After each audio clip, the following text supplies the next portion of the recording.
Herkese salamlayıram. Mən Cavlazadə Carola, Master Akademiya olaraq bir bağ evine yığışmışıq.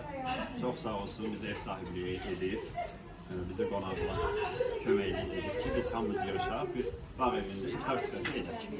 Bizimlə beraber Günel müəllimə, hoş gəlmişsiniz sizlər, yorulmayasınız, əzəmizə halallayın. Ramazan ayının 14-cü günündəyik. Birazdan hamımız iftar süfrəsi edəcəyik. Nəyimiz var, nə hazırlayır iftar süfrəsində Günel xanım? Xanımlar, tələbələr, aşpaz müəllimələrimiz içəridə salatlardır, pulavdır, onları hazırlayır. Gəldim, gördüm, ət də hazır, amma bilmirəm, əti özləri doğrayır. Ya kimsə ətin doğrama qaydası düz deyil, biraz düzəltmək lazımdır.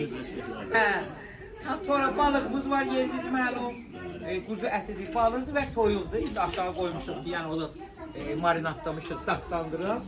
İnşallah bunları şişə vurandan sonra koyacağım mangala. Mən oruç deyiləm, mən oruç tutanlara qulluq eləməyə Borcumuzdur. borcumdan çox şadam. Ramazan bayramımız mübarək olsun qabaqdan. Novruz bayramımız mübarək olsun.